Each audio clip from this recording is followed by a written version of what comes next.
Arsenal last week. So we're gonna be revisiting some of the things that were said while listening to Simon Jordan, and what these guys had to talk about when it comes to Manchester United against the Big Nine. Of course, there's that Sancho talk that has taken over the whole thing. That's something that I'm not gonna really go into it. I did a video about it, but I'm never gonna really talk about it until I know the sides of the situation. Who's wrong, who's right, what's happening, and how do we stand on this situation. So we're gonna get into it. So let's go to our video as we do the reaction.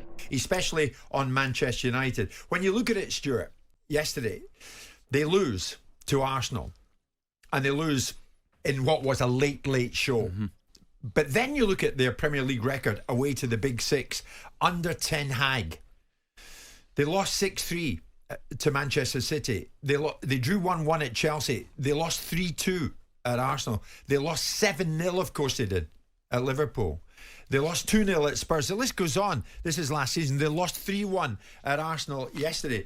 What is it telling us? That away from home, they can't do it against the big boys. No wins in 7. Well, what it's telling us is Manchester United are not the Manchester United of Alex Ferguson era. That is for sure. They're not the biggest powerhouse around at the moment. There's 2, 3, maybe even 4 teams that are potentially stronger than them. And the most worrying thing for me, if I was United, the other 2 games that they've played that they've won this year, Wolverhampton at home, which they shouldn't have done. If Wolves had a striker, they could have won that 2-3-0 comfortably. If the referee would have given a late penalty, the game's a draw. And the Forest game, Forest 2-0 up in 6 minutes or so. So the alarm bells are there for about where United are actually going to finish in the division this year. Where do you think they'll finish? Is it impossible to say with any degree of accuracy they will be...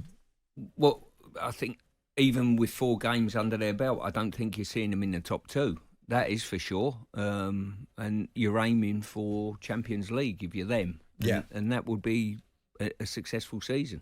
I mean, the stats show, Simon, they can't do it against the big guns away from home. They don't win against the big guys. Well, I mean, the 2 teams that we considered to be better than Man United last season were obviously the 2 teams that were better than them, which was Man City and Arsenal. So I'm not entirely sure why we'd be surprised that Manchester United got beaten by those sides.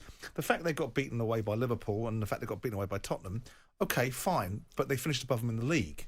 So in the great scheme of things, whilst these are interesting statistics for us, it was, 2 years ago we were talking about this wonderful unbeaten away record that they had with Ole Gunnar Solskjaer, but it brought them the square root of bugger all. And so with that in mind, do we believe that Ten Hag has the ability to get this side closer to these sides at the top? Because I don't think any sensible observer, even the most obtuse of Manchester United fans, believe that they're at a stage where they're even going to get close to overtaking Man City. So what are we talking about? Are we talking about Manchester United finishing 3rd again?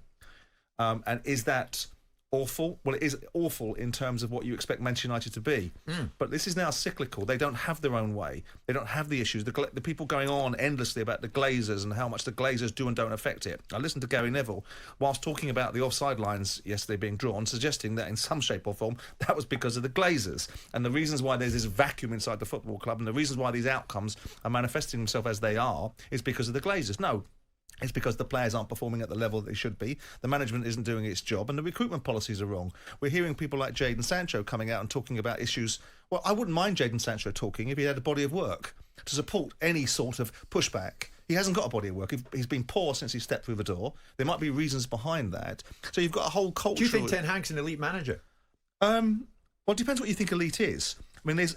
for me, you tell me. Well, I think elite... The term elite, like world class, is thrown around like confetti too often, too easily. Elite means that you're one of a kind. You achieve something no one else can achieve. We consider elite to be people get in the top 4. There's only really significant people that win the leagues. Those are the elite guys. Then you've got the next echelon of managers that probably Ten Hag falls into that bracket of. Is he best in class? For Manchester United? Yeah. No, I don't think so. I think he's a very capable and a very good manager. But I don't think he's best in class. Best in class sits in the other dugout across the city. I think best in class is Jurgen Klopp.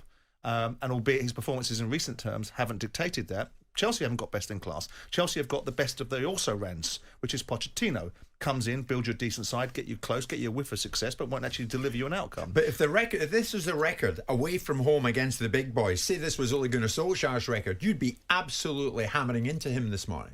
In the same way that I've made observations about Ten Hag. I made observations about his whole disposition last year, and it got turned into some ridiculous parody of the observation that I said, which was his suit didn't fit him. My actual position was he doesn't look like a man that's pushing his chest out and doesn't look like a man that's strong in his position.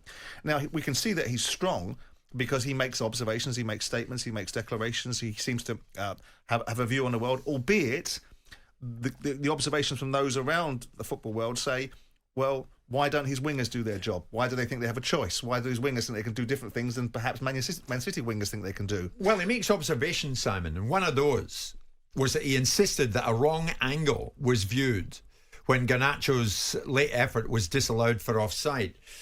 I'm afraid, Eric, we've been on the PGMOL this morning, who've come back to tell us, for the Premier League, yesterday, 5 cameras are calibrated. The main wide camera, both 18-yard box cameras and both goal line cameras. In other words, Stuart, they're all up and running. Of course they are. Hawkeye can also use any broadcast camera to identify the point of contact with the ball by the attacker and synchronises all cameras for this purpose. All cameras. The broadcast cameras operate with 50 frames per second. So the point of contact with the ball is one of those frames inside the 50 per second. So in other words, offside is damn well offside. And Erik Ten Hag saying the wrong angle was viewed. Sorry, Eric, you don't know what they're using. You've no idea what they're using. The one thing you know where there is clarity, we can sit here on a Monday morning and bemoan certain decisions, but near enough an exact science is the offside law, for me. Yeah. So I don't think you can overly criticise that. Exactly. It's a fairly straightforward sequence of events, Simon, but it's never been more precise than it is now. Yeah, I mean, I think that was the default setting of a disappointed manager.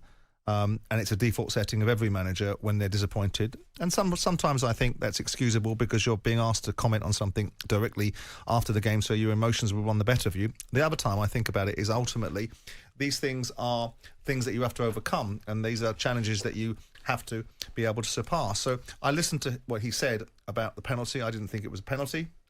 I thought it was offside. And I didn't think Johnny Evans was impeded. So I think all of those things were just the disappointment of a manager that went from looking like he was going to win a game, and the whole conversation this morning, completely different conversation. We're all jumping on the Arsenal bandwagon, but that's the margins of top-end sports. If United had scored that goal and gone on to win the game 2-1, we'd be having a completely different conversation. So there wasn't that much difference between Arsenal and Manchester United. Okay, Manchester United's performance was more atypical of an away side rather than a dominant. But the scoreline's the scoreline. The scoreline is a scoreline, and I think the scoreline probably flatters the outcome to some extent. And the record's a record. And the record is a record. He can't beat the big boys away from home. But he finished third in the table. So irrespective of whether he can beat the big boys at home, some of those big boys finished beneath him in the league. So the question is can United bridge the gap between Arsenal and Man City to win the league? The answer is no. Will Man United finish in the top 4? I would suspect so. Is that what we, in our mind's eye, this idea that Manchester United now have some preordained, God-given right to be the champions of England, that's gone. That's gone. United are not. Ferguson is a thing of the past. You know, this Manchester United, again, to quote something I used previously, is like the Monty Python sketch about the parrot. It's no longer the same parrot. It's a dead parrot. Right. Ferguson is no longer there. Yeah. You know, and now you've got a whole new direction, and you've got some very significant competitors that can match you on spending. So you've got to be better in every other department. And United, across the board, from their recruitment policy through to the manager and his coaching staff, aren't doing enough. That's why you hear rumblings like players talking out. That's why you hear Ten Hag operating in a certain way. That's why their recruitment policies are being criticised and critiqued, because it isn't the best in class. Okay. Well, Manchester United's Premier League record away to the Big Six is not good. They just can't do it. They can't do it when it comes to playing the big boys away from home in the Premier League. No wins in 7. 9 goals scored, 24 conceded. Manchester United fans, where are you with this team this morning? 03717 2233. One thing that was said in this thing, if I really listen to this very well, we need to stop this. Of course, there were the glory days of Sir Alex Ferguson, and Manchester United were one of the best. Now things have changed. We are now in a different situation, in a different settings, in a different era, if we even think about it. Sir Alex Ferguson, what he did with the United, it's amazing, but we can't keep trying to compare where Manchester United are to the glory days of Sir Alex Ferguson, because if you keep doing that, you are just gonna keep stressing yourself over situations that you really have no control over. So you need to, in a way, try to stop. You need to stop. You need to think about your health and really worry less about that. I'm a Liverpool fan, and I know that some of our glory days happened before I was even born, but you don't hear me talking about it. Liverpool, we had to learn it the hard way, and we just focused on where we were and stopped talking about what we could have done in our glory days. Falling apart against the top nines, one thing that I've discovered about Manchester United, it just feels like it can't happen. Away from home, playing against the top nine, it is really impossible. They have really tried so many things. They have really did so many things, tried to perform well, and things that doesn't seem like they even fall to plans. So if we are gonna really rate Erik ten Hag into his managerial career at United, this is something that he has to work on and actually start to produce at least some results, because what we are seeing is really, really terrible. When it comes to blaming the Glazers, with what Simon Jordan was talking about, is it really true that Gary Neville actually blamed the Glazers for the offside that happened in the game, the Garnacho offside that happened in the game? Because if that is the case, then that is the worst thing a person can ever say, especially on public television, especially if you're a pundit, an ex-player. You cannot blame an owner for what is failing. Of course, the Glazers have what they're doing, which is very wrong with Manchester United, but when you look at the money part, they've spent the money. There are other things that they're failing. They're not getting the right people in terms of managing the money team, in terms of producing the best things for the club, in terms of offering the money that the manager really needs. They're not getting the best players that can give a team or the manager the success is hoping after choosing a player that they want. That's the Glazers. You cannot blame the Glazers for an offside goal. In fact, when you really want to look for somebody to blame, you can blame maybe Gabriel, because Gabriel was very intelligent enough to move away when he saw that Garnacho was about to get the ball. He moved out of Garnacho and made Garnacho offside, which, if you could see, so many people now were showing about it, how intelligent he was as a defender. So if you need somebody to blame, go blame him. You cannot blame the Glazers for that. The Sancho talk, of course, this is going to continue happening, but we need more clarity before we get into this situation, before we start talking about exactly where the situations are like when it comes to Jadon Sancho. So we will not really go into it and try to make it make sense at this moment. Is Erik ten Hag an elite manager? Well, if you really visit at what he did with Ajax, you could say, yeah, he's an elite manager. But when we look at how his Ten has really been with Manchester United. Yes, he has won a Carabao Cup, but if you look at all the other managers who have been there, the Jose Mourinho, the Van Gaal, they've also won some titles with this team. So we can't really put it right and say that he hasn't really done so well. He has won something, but not really enough. So that has to be something that he has to work on. When it comes to the elite manager, when you think about it, an elite manager is the likes of Jose Mourinho, who have come and conquered the Premier League at a certain season, Pep Guardiola, who's running the Premier League at the moment, Sir Alex Ferguson, who have done it for years, Arsene Wenger, who have taken some years from Sir Alex Ferguson, Jurgen Klopp, who has taken 1 year from Pep Guardiola. There are so many things we can talk about when it comes to elite managers. As things stands right now, in Ajax, Erik ten Hag is an elite manager. In Holland, when you think about it, but in the Premier League, he hasn't done it yet. He's not yet at the level of these managers who are well recognized for what they've done. So he has to work on that before we get to that. Offside rule. He talked about the offside, that they used the wrong angle to find the offside rule. Well, Simon Jordan explained every single thing that has to be done when it comes to the cameras that are used in the offside rule. We are not really sure all these cameras when it comes to the television, because it will take so much time and we will not really get finished. They just show us what we see and what the final decision is.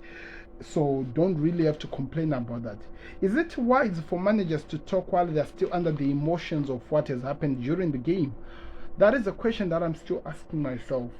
Exactly after the game, asking the manager some questions. He might say some things, but give it an hour or maybe just after an hour. That is better because the manager would have dealt with some of the emotions and is able to think clearly.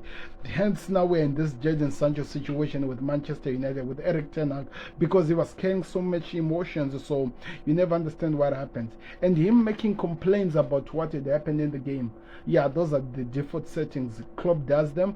Pep Guardiola do them. Most of the managers does them because they want to protect themselves and their team so many times. It's something that is, well, basic when it comes to now to the Premier League, even in football as we know it. Can we really blame Ten Hag? What does he have to do to beat the big boys? Now that is gonna take a long. He has to really work so hard to get to that point. At the moment, they're still failing to get something, so we have to wait and see how the situation plays out. But it's still a problem. Let's face it, it is a problem. But we'll keep an eye on what happens. Do me a favor, click the like button, subscribe to the Connect. I wanna hear your thoughts over how Manchester United were, and I wanna hear what you're thinking about the Anthony situation. Don't wanna get into it again until it's now clear. At the moment, it's he said, they say, she said, and whatever. If you run into those things, you'll really be confused. I don't wanna be making 25 videos trying to explain something that is not yet clear. So when it's clear, we'll get into the situation. Click the like button, subscribe to Connect. Let me know your thoughts in the comment section. Do you want me to really analyze the United situation as it stands, or you want me to end here? It's your choice. Let me know in the comment section. I'm out. Like